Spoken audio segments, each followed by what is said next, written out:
말씀 같이 보도록 하겠습니다. 오늘 같이 보실 하나님의 말씀은 시편 11편 1절에서 7절까지 말씀입니다. 시편 11편 1절에서 7절까지 말씀. 찾으신 줄 알고 한 절씩 교독하겠습니다. 다윗의 인도자에 따라 부르는 노래. 내가 여호와께 피하였거늘 너희가 내 영혼에게 새같이 내 산으로 도망하라 함은 어찌함인가. 악인이 활을 당기고 화살을 시위에 먹이며 바른 자를 어두운 데서 쏘려 하는도다. 터가 무너지면 의인이 무엇을 하랴. 여호와께서는 그의 성전에 계시고 여호와의 보좌는 하늘에 있으며 그의 눈이 인생을 통촉하시고 그의 안목이 그들을 감찰하시도다. 여호와는 의인을 감찰하시고 악인과 폭력을 좋아하는 자를 마음에 미워하시는도다. 악인에게 그물을 던지시리니 불과 유황과 태우는 바람이 그들의 잔에 소득이 되리로다. 같이 읽겠습니다. 여호와는 의로우사 의로운 일을 좋아하시나니 정직한 자는 그의 얼굴을 배우리로다. 아멘. 아멘. 오늘 말씀 가지고 도망할 것인가, 믿음으로 견고히 서 있을 것인가, 도망할 것인가, 믿음으로 견고히 서 있을 것인가 라는 제목으로 말씀 같이 나누겠습니다. 우리는 일상을 살다 보면 위기도 만나고 문제도 만나게 됩니다. 또한 위험에 노출되는 일도 있습니다. 누구나 다 평온하고 평범한 삶, 그리고 안정적인 삶을 살기 원하지만 삶이 꼭 그렇게 돌아가는 것도 아닙니다. 뿐만 아니라 내가 아무리 이것저것을 대비하고 준비하고 있다고 해도 밖에서부터 오는 위험들을 모두 막을 수 있는 것도 아닙니다. 뿐만 아니라 원수를 안 만들려고 아무리 노력해도 그냥 나를 싫어하는 사람들은 어디선가 또 생기기 마련이고 그 사람들을 통해서 위협을 당하는 일도 있습니다. 다윗의 삶도 그랬던 것 같습니다. 본문 2절 말씀에 보면 아주 짧지만 다윗 시인이 겪고 있는 위기를 보여주고 있습니다. 시인 다윗이 이렇게 말하고 있습니다. 악인이 활을 당긴다. 활시에 화살을 꼽았다. 뿐만 아니라 그가 어떻게 하고 있습니까? 어두운 데서 겨누고 있다 라고 말하면서 그의 주위에 자신을 죽이려고 하는 사람들, 자신을 위협하는 사람들, 살해의 위협에 놓여 있음을 분명하게 말하고 있고, 자신을 싫어하는 자가 숨어서 호시탐탐 자신을 죽이기 위해서, 해하기 위해서 바라보고 있다고 이야기하고 있는 것을 보게 됩니다. 이런 상황 가운데서 다윗의 선택, 그 선택이 무엇인지 한번 보시기 바랍니다. 다윗의 선택은 다른 것이 아니었습니다. 바로 하나님께 피하는 것이었죠. 그런데 다윗의 주위의 사람들이 다윗을 향해서 뭐라고 이야기하고 있습니까? 1절에서 이렇게 말하고 있습니다. 내가 여호와께 피하였거늘 너희가 내게 말한다. 내 영혼에게 새같이 내 산으로 도망하라 함은 어찌함이요? 라고 사람들이 주위에서 다윗을 향해서 이런저런 조언을 하고 있다고 이야기합니다. 새같이 내 산으로 도망하라는 말은 다른 성경을 보면 다들 비슷하게 번역을 했더라고요.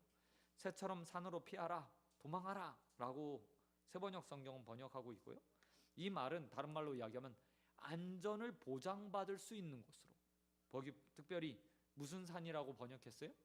내 산이라고 번역한 걸 보면 네가 늘 다니던 곳으로, 아니면 너의 소유가 되는 곳으로, 너를 안전하게 보장해 줄 곳으로, 너의 거처나 처소가 될 곳으로 뭐래요?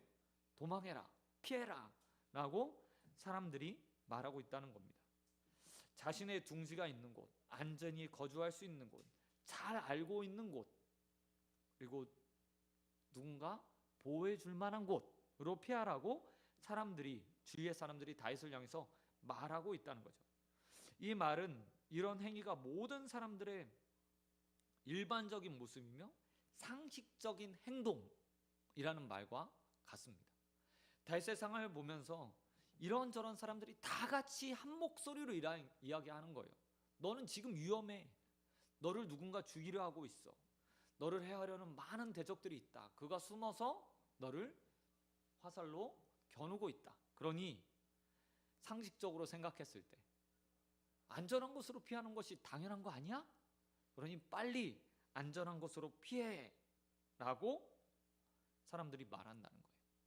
그리고 이것이 일반적인 상식이었다는 거죠. 그런데 다윗의 상식은 사람들이 말하는 것처럼 피할 만한 곳, 안전을 보장할 만한 장소가 아니었습니다.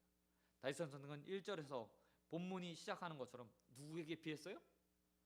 여호와께 피하였거늘 이라고 말하고 있다는 거예요. 다윗은 이미 위험 상황 가운데서 자기가 피할 곳을 정했습니다. 그리고 이미 그곳으로 피했어요. 그 대상이 누구예요? 바로 하나님이었다는 겁니다. 그런데 사람들이 보기에는 그 선택이요, 어리석은 거예요.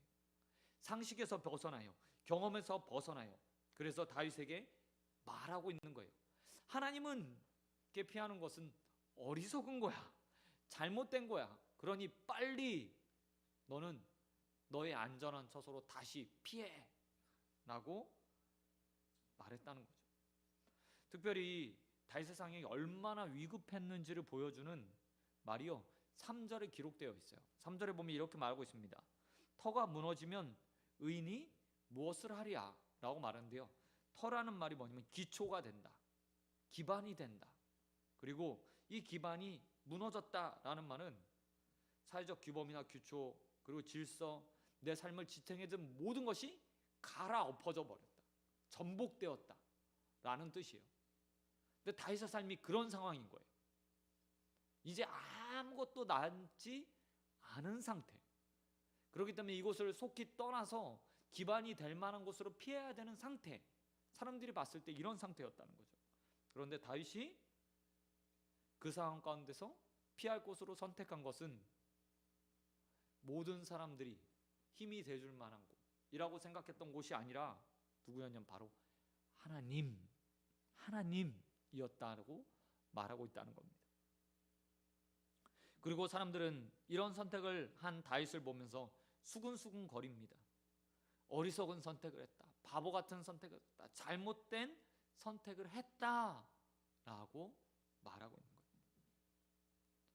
여러분, 어쩌면 성도의 삶을 보면서, 특별히 위기 앞에서 기도하는 성도들의 모습을 보면서 사람들은 이와 같이 말할 수도 있어요. 믿지 않는 사람들이 기도한다고 뭐가 달라져? 그게 도움이 돼? 지금 백방으로 뛰어다녀도 그 문제가 해결되지 않을 텐데, 이 역 가운데서 이것저것 지식들을 생각하고 사회적 통념들이나 관습들을 생각하고 경험들을 생각하고 누군가의 조언을 따라서 일반적인 상식으로 나아가야 되지, 기도한다고 뭐가 해결돼? 라고 말하는 사람들 우리 주위에도 많이 있잖아요. 문제를 당했을 때 이렇게 조언하는 사람들이요 수없이 많이 있어요. 그리고 다윗의 주위에도 있었다는 거예요. 여러분, 만약 여러분이 이런 상황 가운데 놓였다면 수많은 사람들이 한 명도 아니고 모두가 다 나를 향해서 나는 하나님이 유일한 답이라고 생각하고 기도의 자리에 딱 나왔는데 모든 사람들이 그거 말고 다른 거라고 말하면 여러분 어떤 선택을 하시겠어요? 사실 이 자리에 앉아있기 때문에 당연히 기도해야죠. 그리고 저 역시도 답은 기도입니다 라고 말하지만 실제로 우리의 삶에 문제가 생기면 다르요. 다윗처럼 내 산, 내가 피할 만한 곳, 내가 피할 만한 거처, 안전한 곳이 있는 상황이라면 그곳을 먼저 선택할 거라는 거예요. 다윗은 그것이 있었지만 누구를 먼저 선택했어요? 하나님을 선택했다. 그게 내 도움이 아니고, 기반이 내 도움이 아니고, 안전한 내 처소가, 거주할 곳이, 내 재산이, 내 경험이, 지식이 피할 곳이 아니고 오직 하나님만이 내 피할 곳이 되었다 라고 선언하며 하나님을 이미 선택했다는 겁니다. 저와 여러분도 그와 같은 자들이 되길 주님의 이름으로 축원드립니다. 위기가 찾아오면, 문제가 찾아오면 가장 먼저 생각나는 분이요, 하나님이어야 돼요. 그리고 어느 곳에 있든지 그 가운데 하나님께 무릎 꿇고 기도하며 하나님만이 나의 피할 곳입니다 라고 말하고 고백하고 기도하며 하나님을 선택하는 저와 여러분이 되시길 우리 주님 예수 그리스도의 이름으로 축원드립니다. 그런가 하면 다윗이 왜 이렇게 하나님을 선택할 수 있었을까? 그것은 확고한 하나님을 향한 믿음이 있었기 때문에, 그리고 우리도 이 믿음을 갖출 때 하나님을 향한 온전한 다윗처럼 모든 문제 가운데서 내 산이 아니라 하나님을 선택할 수 있게 됩니다. 다윗은 본문에서 총 4가지 그 이유에 대해서 이야기하고 있어요. 먼저 4절 말씀에 보면 다윗이 하나님을 뭐라고 부르는지 보시기 바랍니다. 4절에서 이렇게 말하고 있습니다. 여호와께서는 그의 성전에서 계시고 여호와의 보좌는 하늘에 있으며 그의 눈이 인생을 통촉하시고 그의 안목이 그를 감찰하신다 라고 말하고 있어요. 근데 여기서 가장 먼저 다윗이 생각하는 하나님은 어떤 하나님이냐면 초월적 하나님, 그러니까 나를 하늘 보좌에서 보시는 하나님, 감찰하시는 하나님이라고 고백하고 있다는 거예요. 흔히들 초월적인 하나님, 하늘 보좌에 계신 하나님이라고 생각하면 가장 먼저 떠오르는 게 뭐냐면 하나님 참 멀리 계시는구나, 그래 하나님의 영광은 알겠어, 근데 하나님과 나와 관계가 참 멀구나 라고 생각하는 경향들이 있어요. 그래서 하늘 보좌에 계신 하나님 하면 가까이 있는 것처럼 느껴지지 않을 때가 많아요. 그런데 하늘 보좌에 계신다, 그 보좌에서 나를 보신다, 감찰하신다, 통촉하신다, 인생을 통촉하신다는 말은 하나님이 모든 걸 하실 수 있다 라는 의미와 똑같아요. 여러분 어제 축구 보셨습니까? 축구 우리는 봤죠? 저는 봤습니다. 국가대표 축구 봤는데요, 축구 볼 때마다 아이들이 저한테 그래요. 아빠는 왜 들리지도 않는데 자꾸 훈수를 둬. 그게 무슨 얘기인지 아시죠? TV로 축구 경기를 보면 모두가 다 그래요. 답답해하고 안타깝고, 아니 절로 보내면 될 텐데, 일로 보내면 될 텐데, 이렇게 하면 될 텐데 라고 마치 감독이 된 것처럼 다들 훈수를 둬요. 그렇게 할 수 있는 이유가 뭐죠? 이게 바로 전지적 하나님 시점이에요. 관찰자 시점이에요. TV로 보는 축구 경기장 한눈에 다 보이잖아요. 중계되는 거죠. 그리고 그 가운데서 마치 자신이 감독이라도 된 양 훈수를 사람들이 더 되는 거예요. 하나님이 지금 우리의 삶을 그렇게 보고 계신다고 다윗이 말하고 있는 거예요. 하늘 보좌에 앉으신 그 하나님이 인생을 어떻게 하신답니까? 통촉하신대요. 눈으로 보고 계신대요. 안목 감찰하신대요. 세밀하게 살펴보신다고 이야기하고 있어요. 그러니 그 하나님이 우리는 TV를 보면서 말만 할 수 있고 그 있는 사람들한테 들리지도 않는 말로 훈계하고 있고 훈수를 두고 있지만 하나님은 다른 거예요. 충분히 우리의 인생 가운데서 관찰하시고 통촉하신 그 하나님이 하늘 보좌에서 우리의 삶을 역전시킬 수도 있고 바꾸실 수도 있고, 또한 우리에게 말씀하셔서 훈수를 두셔서 우리의 삶의 선택들을 뒤집을 수도 있는 분이라고 다윗이 고백하고 있다는 거죠. 그리고 우리가 하나님을 선택하는 이유가 바로 이곳에 있어요. 인생이 바라보는 그 시각은 경기장에서 축구하는 선수들과 똑같아요. 그 실력만큼, 보이는 눈만큼 그것만 할 수 있죠. 근데 하나님은 아닌 거예요. 시간을 초월하고 계시고 능력을 초월하고 계신 하나님, 그리고 나뿐만 아니라 모든 것을 감찰하고 계시는 그 하나님, 그 하나님이 제시하는 것이 정답인 거죠. 그리고 그 하나님이 우리의 삶에 역사하고 계세요. 감독이 되어서 우리의 삶을 방향을 제시하고 계신 거예요. 여러분, 그 하나님이 우리의 하나님을 믿고 하나님 앞에 나아가 하나님을 피난처로 삼는 저와 여러분 되시길 주님의 이름으로 축원드립니다. 그런가 하면 두 번째로 하나님은 어떤 분이십니까? 하나님은 7절에 보니까 이렇게 다시 이야기하고 있어요. 여호와는 의로우시나니 의로운 일을 좋아하시나니 정직한 자 그의 얼굴을 뵈리라. 여기서 가장 중요한 단어가 뭐예요? 하나님이 의롭다, 의롭다라고 말한다는 겁니다. 의라는 단어를 생각하면 삶의 규범 혹은 사회를 지탱하는 규범 정도로 생각할지 모르겠지만 다윗이 말하는 하나님의 성품, 속성을 가리키는 거예요. 하나님이 정의롭다. 그렇기 때문에 항상 모든 것을 의롭게 판단하시고 의로움으로 규정하시고 또 그 삶을 그렇게 합법적으로 정당하게 만들어 주실 분이라는 거죠. 그리고 그 의로움을 가지고 어떻게 하신다고 이야기합니까? 하나님이 정직한 자에게 자신의 얼굴을 비치신다. 이 얼굴을 보인다는 말은 아론의 축복 기도에 있는 것처럼 얼굴빛을 비춘다라는 것은 하나님의 은혜를 주신다, 복을 주신다 라는 의미랑 똑같은 의미예요. 여러분, 하나님이 의로우세요. 정의로우세요. 세상은 악하고 세상은 불의하고 세상은 악을 향해서 나아가지만 하나님은 언제나 의로운 분이세요. 그래서 그 성도의 삶을 옳게 만들어주시는 분이에요. 옳게 이끌어주시는 분이에요.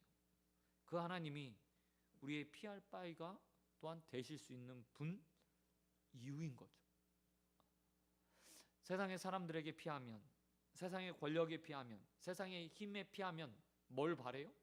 대가를 바래요. 대가. 근데 하나님은 자신을 찾는 자에게 그냥 의로 대하실 뿐이에요. 무엇인가 바라지 않는 분이에요. 그냥 정직하시고 의로우신 분이기 때문에 그 삶을 보면서 네가 의로우니 내가 은혜 베풀어 줄게 라고 말씀하시는 분이라는 겁니다. 여러분, 그 공의의 하나님, 정의의 하나님 이 우리의 삶에도 똑같이 공의와 정의를 행하실 걸 믿고 하나님을 피할 곳으로 선택하게 되길 주님의 이름으로 축원드립니다. 뿐만 아니라 세 번째로 하나님은 어떤 분이냐면 의인을 지켜보시고 악인을 미워하시는 분이라고 다시 고백하고 있어요. 5절 말씀에 보면 이렇게 말합니다. 여호와는 의인을 감찰하신다. 악인과 폭력을 좋아하는 자는 그 마음에 어떻게 해요? 미워하시는도다 라고 이야기해요. 본문에서 보면 계속해서 감찰이라는 단어가 굉장히 많이 나오잖아요. 사실 이 감찰이라는 단어는 요즘 시대에는 좀 부정적인 의미로 많이 쓰이죠. 그런데 원래 뜻은 자세히 바라본다, 자세히 살펴본다, 자세히 지켜본다 라는 의미를 가지고 있어요. 근데 특별히 하나님이 누구를 감찰하세요? 의인이요. 의인. 의인의 삶을 뚫어지게 쳐다보고 있는 거예요. 뿐만 아니라 악인, 모든 사람들을 감찰하시는데 악인은 감찰하시고 어떤 마음을 가지고 대하신대요? 미워하는 마음을 가지고 계신대요. 그런 하나님이 계시기 때문에 우리가 하나님께 피할 수가 있는 거예요. 하나님이 나 몰라라. 인생에 대해서 난 너의 인생에 관심 없어. 너는 피조물 중에 하찮은 것 중에 하나야.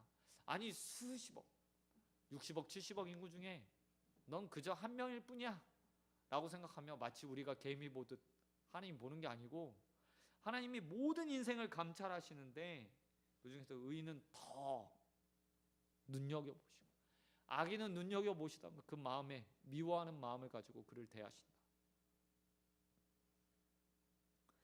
여러분, 하나님은 인생에게 정말 많은 관심을 가지고 계신 분이에요. 우리의 삶을 정말 관심 있게 감찰하시는 분이에요. 이번에 애굽 사람들이 모세를 통해서 애굽 사람들이 이스라엘 백성들이 애굽에 살다가 출애굽하잖아요. 근데 그때 내용을 보면 이스라엘 백성들이요 부르짖었대요. 근데 이 부르짖었다는 말을 기도했다라고 번역하시는 분도 계시는데 실제로 그냥 히브리어를 보면 고통 속에 외쳤다 그런 의미를 가진 단어예요. 하나님께 기도한 게 아니고. 근데 하나님이 어떻게 해요? 그 소리를 들으시고 이제 그들을 구원하야겠구나 라고 작정하시고 모세를 선택하셔서 그들을 구원했어요. 그게 바로 하나님이에요. 인생을 끊임없이 바라보시고 하나님의 때 하나님의 방법으로 또 의로운 자들을 선택하시고 감찰하셔서 그의 삶에 보응해 주시는 분, 보응해 주시는 분이라는 거죠. 우리가 인과응보라는 말을 참 좋아하잖아요. 근데 오늘 5절에 그 내용이 딱 담겨 있어요.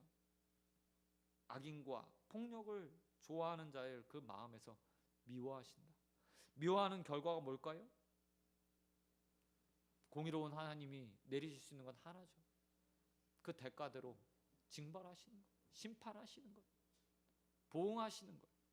의인에겐 의인의 삶대로 앞에 말했듯이 뭐 한다고요? 얼굴빛을 비춰주셔서 은혜를 베풀어 주시는 것. 이 모든 것들이 하나님의 감찰에서 시작돼요. 지켜보시면서 시작돼요. 그래서 하나님이 우리의 피할 바위가 되실 수 있는 거예요. 마지막으로 네 번째로 시인은 하나님이 악인과 의인의 삶을 입증해 주시는 분, 입증해 주시는 분이라고 이야기해요. 6절에 보면 이렇게 말하고 있어요. 악인에게 그물을 던져서 불과 유황에 태우는 바람, 그들의 잔의 소득이 되리로다 라고 말하면 불과 유황에 던져버린다 하나님. 또 그물을 던져서 딱 어떻게 해요? 마치 물고기를 잡는 어부가 강에 바다에 그물을 던지는 것처럼 악인을 이렇게 한꺼번에 모아서 불과 유황의 심판에 던진다라고 이야기하고 있어요.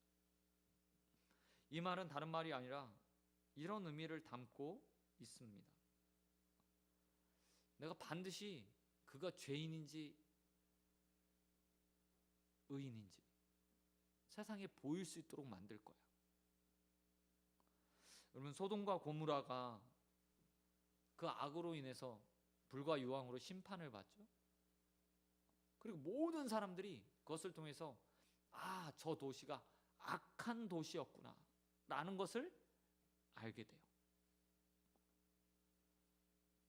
하나님이 그러신 분이라고, 그렇게 악과 의인들을 입증해 내시는 분, 세상에 드러내시는 분이라고 이야기하고 있어요. 그리고 다윗은 그 하나님에 기대어 하나님께 피하고 있다는 거예요. 근데 우리가 이 다윗의 고백들을 보면서 한 가지 좀 고민해 볼 문제가 있습니다. 그것은 바로 내가 다윗처럼 그러면 하나님께 피할 만한 의인인가 하는 거예요. 다윗은 지금 악인과 자신의 삶을요 이렇게 대조시키고 있어요. 그리고 자신은 심판받지 않을 것처럼 이야기해요. 다윗이 영적으로 교만하기 때문에 이렇게 말한 걸까요? 정말 자신을 죽이려고 할 만한 사람들보다 자신이 월등하게 의인이기 때문에, 거룩한 자이기 때문에, 흠이 없는 자이기 때문에, 선을 행하는 자이기 때문에 이렇게 말할 수 있었을까요? 네, 어느 부분에선 그렇습니다. 다윗이 진짜 밧세바의 사건을 일으키기 전까지는 그런 자인 것은 부정할 수 없어요. 하지만 완벽한 의인이기 때문에 그렇게 말하는 게 아니에요. 가장 중요한 게 뭐냐면 의인의 기준, 성경이 말하는 의인의 기준인데 다른 것이 아니에요. 바로 1절 다윗이 말하고 있는 그 첫 시작의 답이 있어요. 어떤 사람이 하나님 앞에서 의인이 되는가? 그것은 믿음으로 하나님을 먼저 선택한 자. 늘 가난한 심령으로 하나님이 아니면 안 됩니다 라고 생각을 가진 자, 그런 자들이 하나님 앞에서 의인으로 설 수 있는 거예요. 나는 부족한 인생입니다, 연약한 인생입니다, 하나님만이 내 인생의 답입니다 라고 생각하는 자들이요, 하나님 앞에서 의인으로 인정받는 거죠. 오늘 본문의 시작에서도 다윗이 이렇게 시작하잖아요. 내가 이미 하나님께 피했다. 나는 하나님 선택했어. 그런데 왜 너희는 나에게 다른 것을 선택하라고 이야기해? 불쌍한 심령으로, 가난한 심령으로 하나님 앞에 나와서 하나님을 의지하는 그 자가 바로 하나님 앞에서 의인이에요. 사랑하는 성도 여러분, 우리도 오늘 그 마음으로 주님 앞에 기도할 수 있게 되길 소원합니다. 세상의 모든 사람들이, 성도들이 모든 거 다 사용하고 안 되면 하나님 앞에 나와서 기도하잖아요. 그래서 안 되는 거예요. 오늘 다윗처럼 하나님 앞에 피하고 확고한 믿음을 가지고 하나님이 우리의 삶을 감찰하시고 나와 가까이 계시고 하늘의 보좌에서 모든 것들을 해결해 주실 수 있는 분이라는 믿음을 가지고 가장 먼저 하나님을 생각하고 하나님 앞에 간구하며 응답받는 저와 여러분이 되시길 우리 주님 예수 그리스도의 이름으로 축원드립니다. 말씀 맺도록 하겠습니다. 오늘 우리가 하나님께 간구할 수 있는 것은 우리의 삶이 다른 사람보다 월등하기 때문에, 정말 의인이기 때문이 아니에요. 믿음을 가지고 주님 앞에 나와서 가난한 심령으로 내 위기를 놓고 간구하기 때문에, 하나님을 나의 피난처로 삼았기 때문에 하나님이 나를 의롭다 여겨주시고 그 가운데 응답해 주십니다. 여러분, 그 믿음을 가지고 다윗처럼 오늘 다른 선택지 생각하지 않고 오직 믿음으로 주님 앞에 서 있길 소원합니다. 그리고 믿음으로 간구하십시오. 주님만이 나의 유일한 답입니다. 하늘 보좌에 계신 하나님께서 내 인생을 감찰하시고 눈을 들어서 내 것들을 보시고 내 목소리에 통촉해 주셔서 응답해 줄 걸 믿습니다. 나는 마음으로 주님 앞에 간구하고 응답받고 돌아가는 저와 여러분의 오늘 이 저녁이 되시길 우리 주님 예수 그리스도의 이름으로 축원드립니다. 아멘. 이 시간 찬양하고 함께 기도하도록 하겠습니다.